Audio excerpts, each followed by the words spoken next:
ఓం నమ శివాయ. శ్రీ మాత్రే నమః. ఓం శ్రీ సాయిరం. అందరికీ నమస్కారం అండి. ఎల్లుండే అత్యంత శక్తివంతమైన పవిత్రమైన ఏకాదశి.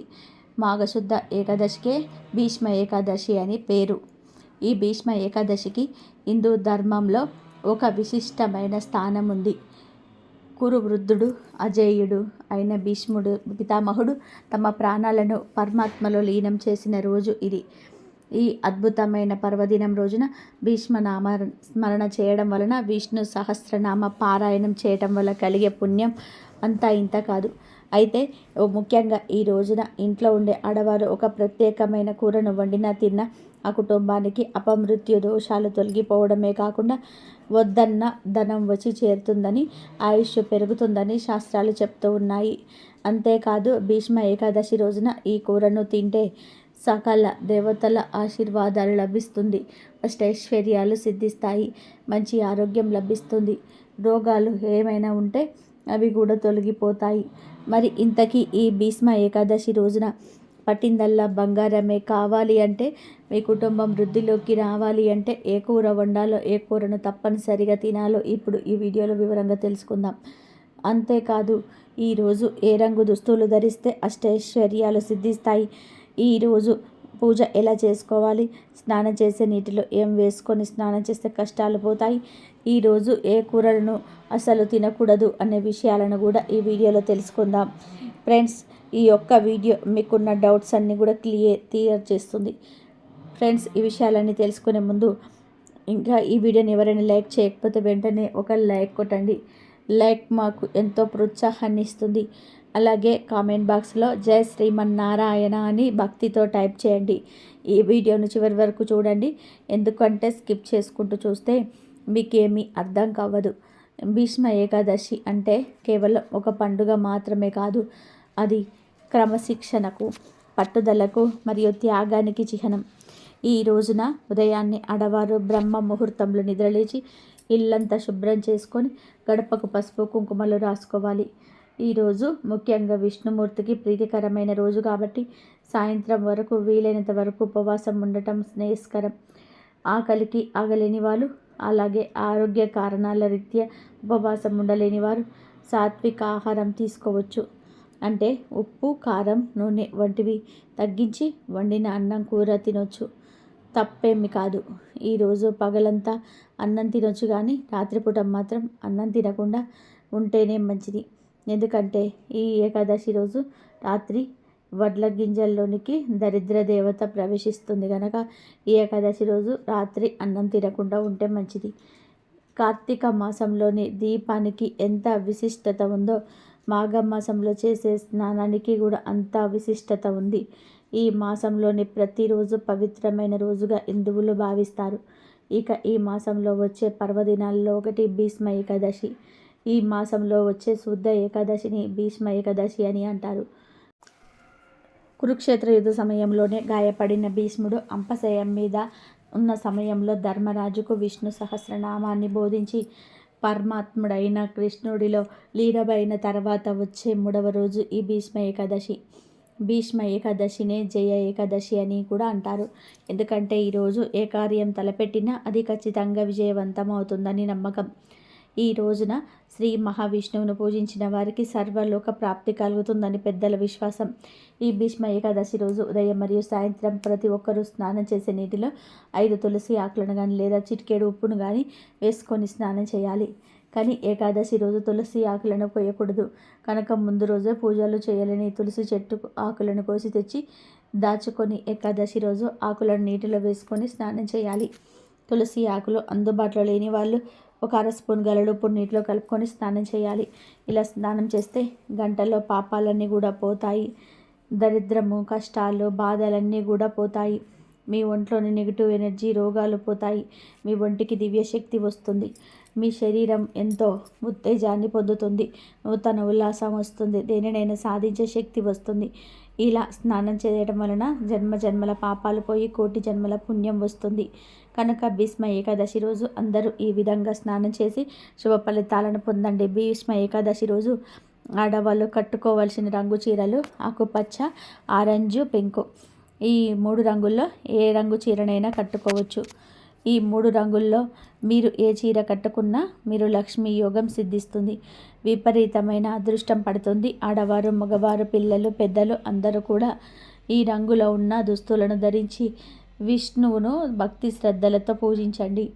భీష్మ ఏకాదశి రోజు ప్రతి ఒక్కరు కూడా ఈ రంగు దుస్తులను ధరించి అదృష్టాన్ని సొంతం చేసుకొని ఆనందంగా జీవించండి. ఈ ఏకాదశి రోజున చేసే విష్ణు పూజలకు కోటి జన్మల పుణ్య ఫలితాన్ని పొందవచ్చు. కాబట్టి ఈ ఏకాదశి నాడు తప్పకుండా విష్ణుమూర్తిని కానీ వెంకటేశ్వర స్వామిని కానీ పూజించండి. ఈరోజు పూజ చేసే ఆడవాళ్ళు తలస్నానం చేసి ఇల్లంతా పసుపు నీళ్లు చల్లుకొని ఇంట్లో స్వామివారికి పూజ చేయాలి. స్వామివారికి అత్యంత ప్రీతికరమైన వాటిల్లో తులసి దళాలు ఒకటి. కాబట్టి మీ పూజ గదిలో ఉన్న స్వామివారి పట్టం ముందు కొన్ని తులసి దళాలను పెట్టి స్వామివారికి దీపారాధన చేయండి. ఈ రోజున నువ్వుల నూనెతో దీపారాధన చేయాలి. ముఖ్యంగా స్వామివారి పూజలో ఒక పిండి దీపాన్ని వెలిగిస్తే ఇంకా మంచిది. అప్పుల సమస్యలతో బాధపడేవారు ఈరోజు 11 యాలకులను ఒక దారానికి గుచ్చి ఒక యాలకుల పాలను తయారు చేసి ఆ యాలకుల మాలను స్వామివారి పటానికి వేయండి.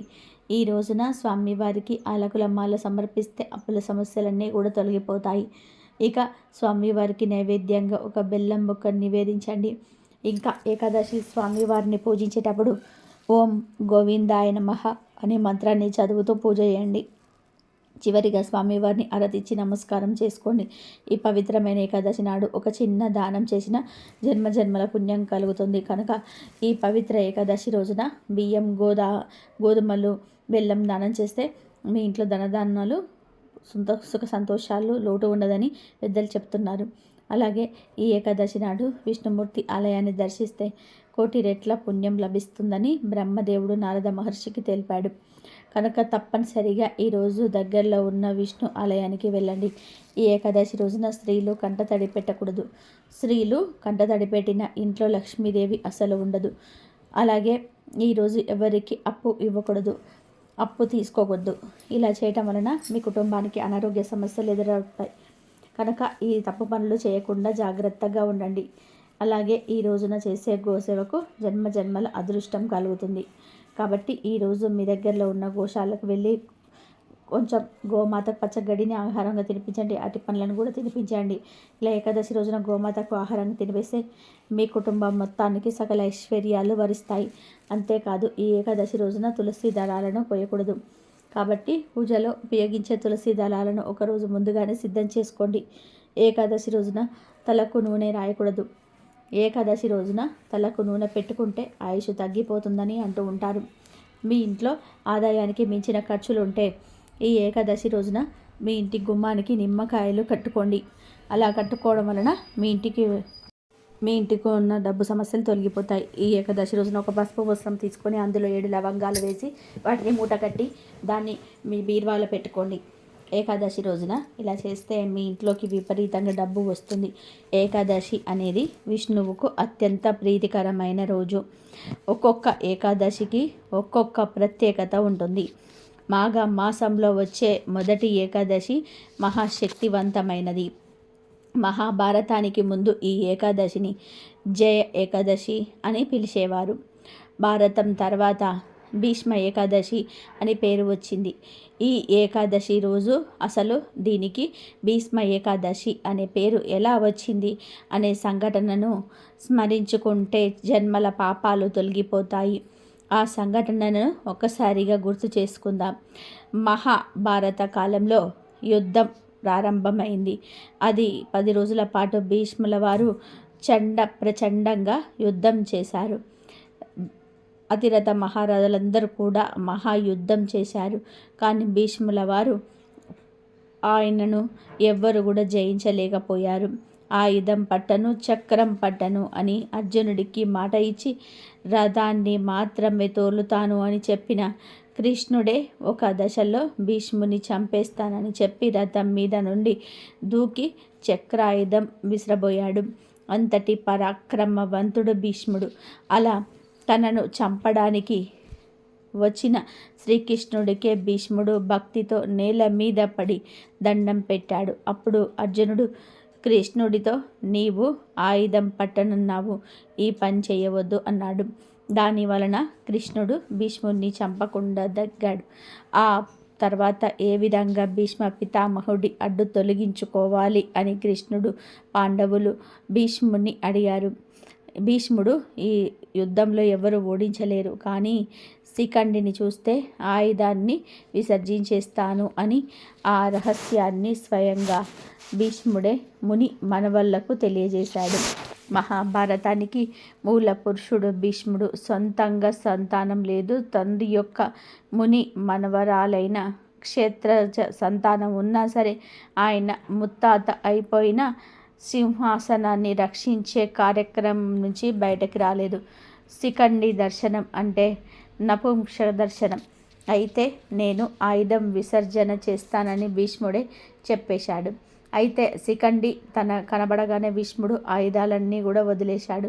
అర్జునుడు బాణాలన్నీ భీష్ముడి పైన వదిలాడు. కానీ భీష్మ పితామహుడికి ఇచ్చా మరణ శక్తిని తండ్రి వరంగా ఇచ్చాడు. అంటే భీష్ముడు ఎప్పుడు కోరుకుంటే అప్పుడే మరణం వచ్చేలాగా వరం పొందాడు. భీష్ముడికి శరీరం అంతా కూడా బాణాలు గుచ్చుకుపోయాయి. పడుకునే వీలు లేదు. అప్పుడు అర్జునుడు బాణాలతో అంపశయ్య ఏర్పరిచాడు. భీష్ముడు నేనిప్పుడే మరణించను, ఇది దక్షిణాయనం ఉత్తరాయణ పుణ్యకాలం వచ్చాక అప్పుడు మరణిస్తానని ఉపదేశించాడు. ఆయన అనుకున్నట్టుగానే మార్గశిర మాసంలో భారత యుద్ధం మొదలైన 10 రోజులకు భీష్ముడు అంపశయ్యం మీదకు చేరుకున్నాడు. మార్గశిర మాసంలో పుష్యమాసం అయిపోయి మాఘమాసంలో ఆయన మరణించాడు. అప్పటి వరకు కూడా అంపశయ్యం మీద అలాగే ఉన్నాడు. ఉత్తరాయణం కోసం వేచి ఉండి ఉత్తరాయణం మరణిస్తే ఊర్ధ్వగతులు లభిస్తాయని, జన్మానికి సాఫల్యం లభిస్తుందని ఆయన అలా అంపశయ్యం మిన్నే ఉండిపోయాడు. ఈ దశలోనే విష్ణు సహస్రనామాలు చెప్పారు. ధర్మరాజుకి ఎన్నో ధర్మ సూత్రాలు చెప్పారు. మాఘశుద్ధ సప్తమి నుంచి భీష్ముల వారు ప్రాణం విడవడం మొదలుపెట్టి పంచ ప్రాణాలను ఏకాదశి వరకు వదిలారని, ఏకాదశి నాడు పూర్తిగా ప్రాణాన్ని వదిలేశారని చెప్పేస్తుంటారు. భీష్ముడు మహాభక్తుడు, అద్భుతమైన చరిత్ర కలిగినవాడు, అత్యద్భుతమైన భక్తి పారాయణుడు, భగవంతుని నేరుగా కంటితో చూడగలిగిన వారు. ఆయన యొక్క మరణం ఏ రోజు జరుగుతుందో ఆ రోజు ఆయన పేరుతో భగవంతుడికి ఇష్టమైన ఏకాదశికి శ్రీకృష్ణ పరమాత్మ భీష్మ ఏకాదశి అని పేరు పెట్టారు. ఇలా ఇచ్చా మరణంతో ముక్తిని సాధించిన వారు ఏ చరిత్రలోనూ ఏ పురాణంలోనూ ఇంకెవ్వరూ కూడా లేరు. అంత అద్భుతమైన వ్యక్తి భీష్మ పితామహుడే. ఆయన పుట్టుక నుంచి మరణం వరకు ప్రతి విషయం అద్భుతంగానే ఉంటుంది.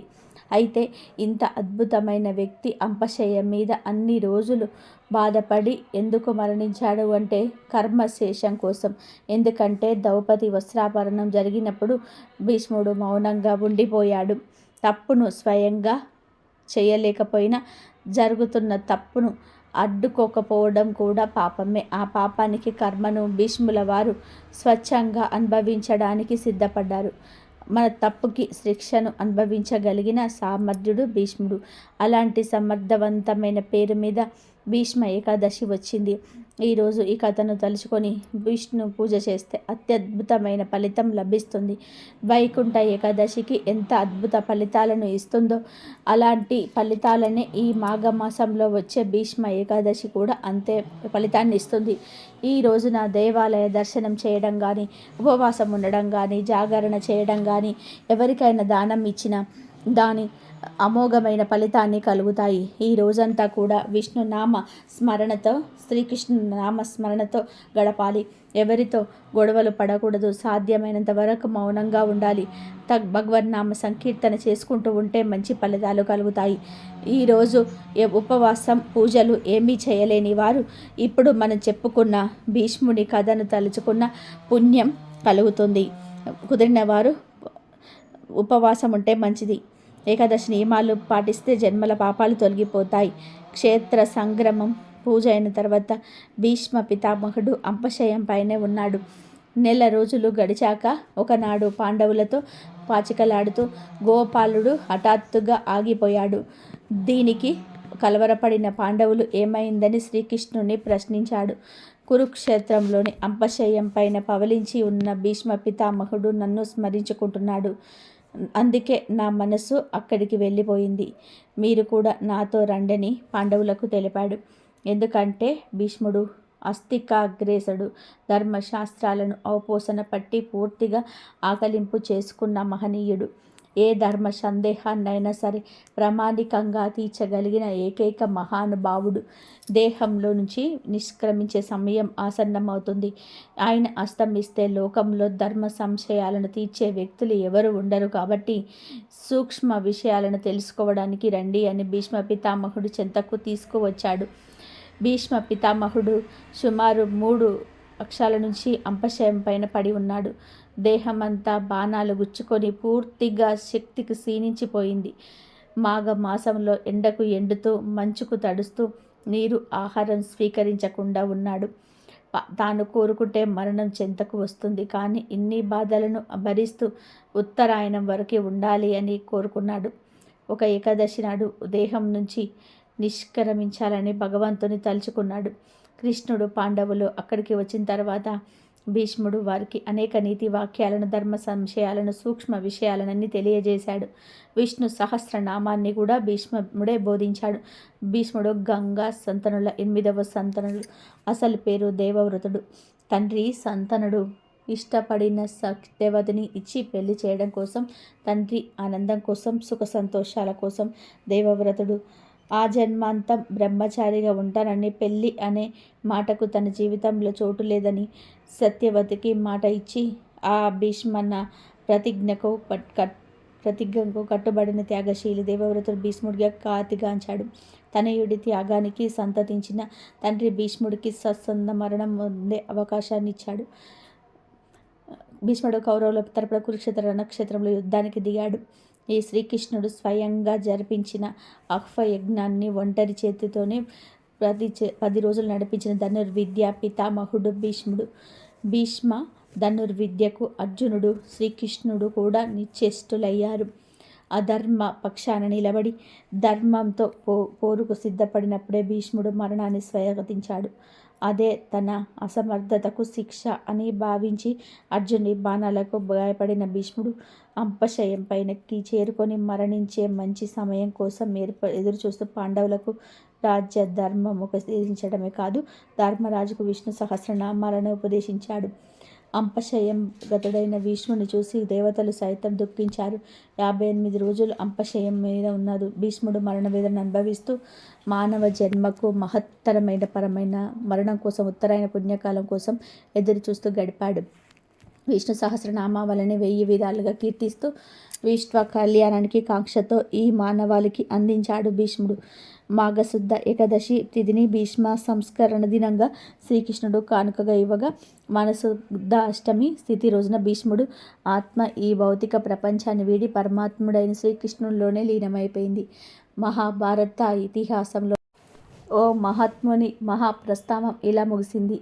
భీష్మ నిర్యాణం జరిగి సహస్ర యుగాలు గడిచిన ఆయన గర్జించిన విష్ణు సహస్రనామ స్తోత్రం ఇప్పటికే భాగవతుల ప్రసంగాలపై నర్తిస్తూనే ఉంది. ఆయన దివ్యవాణి విశ్వవ్యాఖ్యానమై ప్రతిధ్వనిస్తూనే ఉంది. విష్ణు సహస్రనామ పఠనం సర్వ దుఃఖహరణం, సకల శుభకరణం. ఆ నామావళిలోని ప్రతి అక్షరము దైవ స్వరూపమే, ప్రతి నామము మహామంత్రమే, అది అజరామరం. భీష్ముడు పరమపదం చేరిన మాఘశుద్ధ అష్టమిని భీష్మాష్టమి గాను, తర్వాత 3 రోజులకు వచ్చే మాఘశుద్ధ ఏకాదశికి భీష్మ ఏకాదశిగాను హిందువులు జరుపుకుంటారు. ఇక అసలు విషయంలోనికి వస్తే, ఈ పవిత్రమైన రోజున ఇంట్లోని ఆడవాళ్ళు గుర్తుపెట్టుకొని ఒక అద్భుతమైన కూరను వండడం వలన మీ దరిద్రం పటాపంచలైపోతుంది, అష్టైశ్వర్యాలు కలిసి వస్తాయని శాస్త్రాలు చెప్తున్నారు. మరి ఆ కూర ఏమిటి అంటే చిక్కుడుకాయ. మాఘమాసంలోని చిక్కుడుకాయకు ఎంత ప్రత్యేకతమైన ప్రాముఖ్యత ఉంది. ముఖ్యంగా ఈ ఏకాదశి రోజున చిక్కుడుకాయను వండి ఇంట్లో అందరూ భుజిస్తే ఆయుష్ వృద్ధి చెందుతుంది. ముఖ్యంగా ఆడవాళ్ళు ఈ కూరను వండడం వలన ఆ ఇంటి లక్ష్మీదేవి కటాక్షం కలిగి ధనధాన్యాలకు లోటు లేకుండా ఉంటుంది కనుక ఈరోజు తప్పనిసరిగా అందరూ చిక్కుడుకాయ కూరను వండండి. ఏదో ఒక రూపంలో చిక్కుడుకాయను తినే ప్రయత్నం చేయండి. చిక్కుడుకాయ కూర ఫ్రై, పులుసు లేదా చిక్కుడుకాయ పచ్చడి, ఇలా ఏదో ఒక రూపంలో చిక్కుడుకాయను తినండి. భర్తకు, పిల్లలకు ఈ కూరను పెడితే చాలా మంచిది, ఆయుష్ పెరుగుతుంది. దీనితో పాటుగా భీష్మ ఏకాదశి రోజున బొప్పాయికాయ లేదా పండును తీసుకోవడం కూడా ఎంతో మంచిది. ఇది శరీరానికి శక్తిని ఇవ్వడమే కాకుండా అపమృత్యు దోషాలను హరిస్తుంది. కనుక బొప్పాయి కూర రూపంలోనూ లేదా బొప్పాయి హల్వా రూపంలోనూ లేదా పండు బొప్పాయి ముక్కల రూపంలోనూ ఏదో ఒక విధానంగా ఈరోజు బొప్పాయిని తినండి. ఇలా తింటే మంచి బలం వస్తుంది. చాలా ఆరోగ్యం. ముఖ్యంగా పిల్లల చేత ఈరోజు బొప్పాయి తినిపిస్తే వారి బుద్ధి వికాసం చెంది చదువులో రాణిస్తారు. ముఖ్యంగా కొడుకులున్నవారు ఈ రోజును అస్సలు వదులుకోవద్దు. భీష్ముడి లాంటి దృఢ సంకల్పం దీర్ఘాయువు మీ పిల్లలకు లభించాలి అంటే ఈరోజు మీరు మీ పిల్లల చేత బొప్పాయి తినేలాగా చేయండి. ఇక ఈ రోజున ఆడవారు గుర్తుపెట్టుకోవాల్సిన మరో ముఖ్యమైన కోరికాయ బెండకాయ. ఈ రోజున బెండకాయ కూరను వండి తినడం వలన మనసు ప్రశాంతంగా ఉంటుంది మరియు ఇంట్లో గొడవలు తగ్గుతాయి. శాంతి ఉన్న చోటనే లక్ష్మీదేవి స్థిరనివాసం ఉంటుంది. కాబట్టి ఈ రోజున బెండకాయతో చేసిన వంటకాలను తినడం శుభప్రదం. బెండకాయ కూర, బెండకాయ 65 లేదా బెండకాయను పప్పు చారులో వేసుకొని తినడం కూడా చేస్తే మీకు వచ్చే సంవత్సరం భీష్మ ఏకాదశి వరకు ఎటువంటి కష్టాలు రాకుండా ఉంటాయి. కనుక బెండకాయను గుర్తుపెట్టుకోండి. ఈ భీష్మ ఏకాదశి పవిత్ర పర్వదినాన ఉండాల్సిన మరో ముఖ్యమైన ఆహారం ఉలువలు. శాస్త్రోక్తంగా మాఘమాసంలోని ఉలువలకు విశేష ప్రాధాన్యత ఉంటుంది.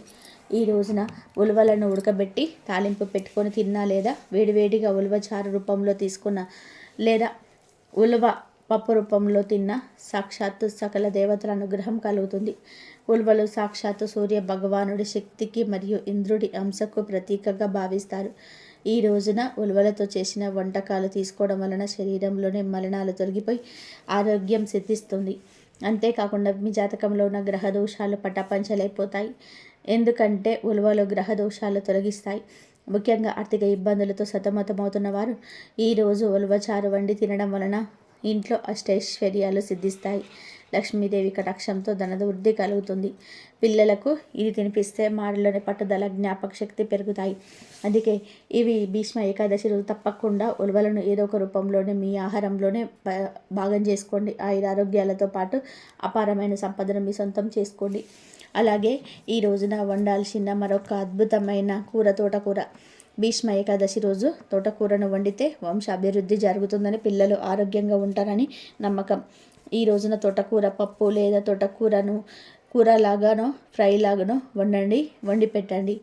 ఇవన్నీ వినడానికి సాదాసీదా కూరల్లాగానే అనిపించిన ఈ పవిత్ర తిథి రోజున వీటిని తీసుకోవడం వెనుక లోతైన ఆధ్యాత్మిక ఆరోగ్య రహస్యాలు దాగి ఉన్నాయి కనుక ఆడవాళ్ళు గుర్తుపెట్టుకొని ఈరోజు ఈ కూరలో నుండి ఏదో ఒక కూరను వండుకొని తినండి. భీష్మ ఏకాదశి రోజున మీరు ఈ కూర తిన్నా అందులో కొద్దిగా నెయ్యి వేసుకొని తింటే ఇంకా మంచిది. ఇవే ఈరోజు తప్పక తినాల్సిన కూరలు. ఇంకా ఎంత పవిత్రమైన ఏకాదశి రోజున ఇంట్లో ఆడవాళ్ళు పొరపాటున కూడా గుమ్మడికాయ కూరను మరియు బీరకాయ కూరను వండకూడదు. ఎవరు ఈరోజు ఈ కూరలను తినకూడదు. ఇదొకటే కాదు, ఏ రూపంలో కూడా గుమ్మడికాయ బీరకాయను తినొద్దు. కాదని తింటే ఇంటికి పరమ దరిద్రం పడుతుంది, కష్టాలు ఎదురవుతాయి, గండాలు వస్తాయి, అనారోగ్య సమస్యలు వస్తాయి, చేతిలోని ధనమంతా కూడా ఖర్చు అయిపోతుంది, బిచ్చమెత్తుకునే స్టేజ్కి వెళ్ళిపోతారు, జీవితంలోని సుఖం అనేది ఉండదు. కనుక ఎవరు కూడా ఈరోజు గుమ్మడికాయ బీరకాయ కూరలను వండవద్దు, తినవద్దు. వీటితో పాటు ఈరోజు నాన్ వెజ్ కూడా తినకూడదు. ఈ పవిత్రమైన రోజున కోడిగుడ్డు, చికెన్, మటన్, రొయ్యలు, పీతలు వంటివి అస్సలు తినకూడదు. ఏకాదశి అంటే పవిత్రమైన రోజు, జీవహింస చేసే రోజు కాదు. ఈరోజు నాన్ వెజ్ తింటే ఆ పాపం మీ వంశానికి, మీ పిల్లలకు కూడా చుట్టుకుంటుంది.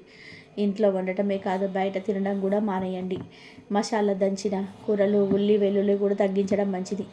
సాత్విక ఆహారం తీసుకుంటే మనసు నిర్మలంగా ఉండి విజయాలు సిద్ధిస్తాయి. కనుక అందరూ ఈ ఏకాదశి రోజు ఈ ఆహార నియమాలను పాటించి శుభ ఫలితాలను పొందండి. ఏకాదశి రోజు ఉదయం స్నానం చేసుకొని చక్కగా మంచి దుస్తులు ధరించి దగ్గరలో ఉండే వేప చెట్టు దగ్గరికి కానీ ఉసిరి చెట్టు దగ్గరికి కానీ వెళ్ళి ముందు ఆ చెట్టుకు చెంబడు నీళ్లు సమర్పించండి. తర్వాత వీలు కుదిరితే చెట్టు చుట్టూ 11 ప్రదక్షిణలు చేయండి. అలా ప్రదక్షిణలు చేసిన తర్వాత చెట్టును 11 సార్లు తాకండి. అలా తాకేటప్పుడు మాకున్న కష్టాలన్నీ పోవాలి, మాకు లక్ష్మీదేవి నారాయణుడితో సహా వచ్చి తిష్ట వేసుకోవాలి, మాకు ధనలాభం కలగాలని సంకల్పం చెప్పుకొని ఆ తర్వాత కాసేపు ఆ చెట్టు కింద కూర్చొని 2 నిమిషాలు కూర్చొని చెట్టు నుండి వచ్చే గాలిని పీల్చండి, ప్రకృతిని ఆస్వాదించండి. ఇలా ఎప్పుడో ఒకసారి అయినా సరే ప్రకృతితో సమయం గడిపితే మనస్సుకు చాలా ప్రశాంతంగా ఉంటుంది. దానివలన చాలా రకాల రోగాలు పోతాయి. ముఖ్యంగా ఏకాదశి రోజు వేప చెట్టును లేదా ఉసిరి చెట్టును తాకితే లక్ష్మీదేవి అనుగ్రహం, విష్ణుమూర్తి అనుగ్రహం కలుగుతుంది, చాలా మంచి జరుగుతుంది. ఉసిరి చెట్టును శ్రీ మహావిష్ణువు స్వరూపంగా భావిస్తారు. ఉసిరికాయ లక్ష్మీదేవికి ఎంతో ఇష్టమైనది. ఇది చెట్టును శ్రీ మహావిష్ణు రూపంలో ఎక్కువగా ఆరాధిస్తూ ఉంటారు. ఉసిరికాయల మీద ఒత్తులు పెట్టి వెలిగించే సాంప్రదాయం కూడా ఉంది. ఉసిరి చెట్టులోని ఎన్నో ఔషధ గుణాలు ఉన్నాయి. ఆయుర్వేదంలోనే వాడే ప్రసిద్ధ ఔషధమైన త్రిఫల చూర్ణంలోనే ఉసిరి పొడి కూడా ఒక భాగం. ఉసిరి చెట్టును పూజిస్తే సమస్త విష్ణు క్షేత్రంలో యందు విష్ణు పూజ చేసిన ఫలితం లభిస్తుంది. ఉసిరి చెట్టు అంటే విష్ణువు ఒకటికే కాదు, శివుడి కూడా చాలా ఇష్టం. పూర్వం లక్ష్మీదేవి భూమిపైకి వచ్చింది. ఆ సమయంలో శివకేశవులను పూజించాలనుకుంది. ఇద్దరిని ఒకే సమయంలో పూజించాలని అనుకుంది. అప్పుడు ఆమె ఉసిరి చెట్టును ఎంచుకొని ఉసిరి చెట్టును పూజించి శివకేశవులను అనుగ్రహాన్ని పొందిందని పురాణాలు చెప్తున్నాయి. శివకేశవులు ఉసిరి చెట్టులో నివసిస్తారని ఈ కథ ద్వారా తెలుస్తుంది. అంతేకాదు ఉసిరి చెట్టు దిగువ భాగంలో బ్రహ్మ కూడా ఉంటాడని విశ్వాసం. ఉసిరి చెట్టు క్రింద పురాణ కాలక్షేపం జరిస్తే జన్మజన్మల పాపాలు పోతాయి. అంతేకాదు వేప చెట్టు కూడా ఎంతో విశేషమైనది. హిందూ ధర్మంలోనే కొన్ని చెట్లు పూజనీయమైన చెట్లుగా, పవిత్రమైన చెట్లుగాను గుర్తించబడ్డాయి. వాటిల్లో వేప చెట్టు కూడా ఒకటి. వేప చెట్టు ఆరోగ్యప్రదంగా మేలు చేయడమే కాకుండా వాస్తుపరంగాను అనేక ప్రయోజనాలు చేకూరుస్తుంది. శుభకార్యమైన పండగైన మామిడాకు ఎంత ముఖ్యంగా అలంకరిస్తామో, వాటికి మన సాంప్రదాయంలో ఎంత ప్రాధాన్యత ఉందో అంతే ప్రాముఖ్యత వేప ఆకు కూడా ఉంది. వేప చెట్టు చాలా పవిత్రమైనది. వైద్యంలో దీన్ని పాత్ర గురించి కౌటిల్యుడు అర్థశాస్త్రంలో వివరించాడు. మన ప్రాచీన ఆయుర్వేదంలో కూడా వేప గురించి అనేక రుజువులు ఉన్నాయి. భూమి మీద అమృతం చుక్కలు పడితే అది వేప చెట్టుగా మొలిసిందని పురాణాల్లో కథలుగా రాశారు. వేప చాలా విధాలుగా కూడా పనికి వస్తుంది. వైద్య దేవుడైన ధన్వంతరిగా వేపనే కొలుస్తారు. ఎవరైతే జీవితం మొత్తంలో ఒక్క వేప చెట్టును నాటుతారో వారు స్వర్గానికి తిన్నగా చేరుకుంటారని శాస్త్రం చెప్తుంది. కాబట్టి మీరు కూడా రేపు వేప చెట్టును లేదా రాగి, ఉసిరి చెట్లను ఏకాదశి రోజు టచ్ చేసి శుభ ఫలితాలను పొందండి. ఈ కలియుగంలో చాలామందికి ఏకాదశి ప్రాముఖ్యత తెలియటం లేదు. ఏకాదశి రోజు రకరకాల తప్పులు చేస్తూ ఉంటారు. ఏకాదశి అంటే ఏక ప్లస్ దశ అంటే 11 అని అర్థం. 5 జ్ఞానేంద్రియాలు, 5 కర్మేంద్రియాలు, ఒక మనసు, ఈ 11 ఉండబట్టే మన జీవితం ముందుకు నడుస్తుంది. ఈ 11 ఇంద్రియాలను పవిత్రంగా అదుపులో ఉంచుకోవడమే ఏకాదశి. నాలుక, ముక్కు, చెవి, కన్ను, చర్మం, ఇవి 5 జ్ఞానేంద్రియాలు. వీటి వలనే మనకు సెన్స్ తెలుస్తుంది. ఏకాదశి రోజు ఈ 5టిని పవిత్రంగా ఉంచుకోవాలి. నాలుకను పవిత్రంగా ఉంచుకోవడానికి మాంసం, మద్యం, తాంబూలం వేసుకోవడం, పనులు, తిండిని ఏకాదశి రోజు పక్కన పెట్టాలి. అలాగే చెవి, ముక్కు, కన్ను, చర్మం వీటికి సంబంధించి కూడా పవిత్రంగా ఉండాలి. అంటే ఇరుగు పొరుగు వారి మీద చాడీలు వినకుండా, చూడకూడనివి చూడకుండా ఉంటే అప్పుడు ఈ జ్ఞానేంద్రియాలను పవిత్రంగా ఉంచుకున్నట్లు అవుతుంది. అలాగే ఏకాదశి రోజు అసలు అభ్యంగన స్నానం చేయకూడదు. అంటే తలంటు స్నానం చేయకూడదు. ఎందుకంటే అది భోగదాయకం. అలాగే ఏకాదశి రోజు క్షౌరం చేయించుకోకూడదు. తల మీద నీళ్లు పోసుకొని స్నానం చేయొచ్చు. మృతికా స్నానం చేస్తే ఇంకా మంచిది. మృతికా స్నానం అంటే మట్టిని, నువ్వుల పిండిని, ఆవు పేడను ఈ మూడింటిని కలిపి ఒంటికి పట్టించుకొని స్నానం చేస్తే దానిని మృతికా స్నానం అని అంటారు. ఈ 3 పదార్థాలు దివ్యమైన ఔషధ గుణాలను కలిగి ఉంటాయి. ఈ మృతికా స్నానం చేసే శరీరానికి చాలా మేలు జరుగుతుంది. వాక్కు, చేతులు, కాళ్ళు, మలద్వారం, మూత్రద్వారం, ఇవి 5 కర్మేంద్రియాలు. ఈ కర్మేంద్రియాలతో కూడా ఎటువంటి తప్పులు చేయకూడదు. అంటే పరులను నిందించకూడదు, బాధ పెట్టకూడదు. పాషాండులతో చర్చలకు, వాదనలకు దిగకండి. అలాగే దశమి రాత్రి నుండే ద్వాదశి రోజు పారణ చేసే వరకు బ్రహ్మచర్యం పాటించాలి. ఇలా ఈ తప్పులు చేయకుండా ఉండగలిగితే గనక జ్ఞానేంద్రియాలు, కర్మేంద్రియాలు, మనసు ఇవన్నీ కూడా పవిత్రంగా ఉంటాయి. ఇది ఏకాదశి చేసే పద్ధతి. దీనితో పాటు ఏకాదశి పూజ చేసుకోవాలి. ఏకాదశి ఉపవాసాన్ని 12 ఏళ్లలోపు పిల్లలు, 65 ఏళ్ల దాటిన వృద్ధులు చేయకూడదు. ఏకాదశిని గృహస్థులు, బ్రహ్మచారులు, సన్యాసులు, వితంతువులు ఎవరైనా సరే చేసుకోవచ్చు. ఏ కులం వారైనా సరే చేసుకోవచ్చు. కాబట్టి ఆరోగ్యపరంగా, ఆధ్యాత్మిక పరంగా ఎన్నో ప్రయోజనాలు అందించే ఏకాదశిని ఎవ్వరు కూడా వదలవద్దు. ఏకాదశిని ఆచరించి శుభ ఫలితాలను పొందండి. విష్ణుమూర్తి అనుగ్రహంతో సంతోషంగా జీవించండి. ఈ వీడియో కనుక మీకు నచ్చినట్లయితే ప్లీజ్ లైక్ చేయండి, షేర్ చేయండి, సబ్స్క్రైబ్ చేయండి. మరొక మంచి వీడియోతో మళ్ళీ కలుద్దాం. జై శ్రీరామన్నారాయణ.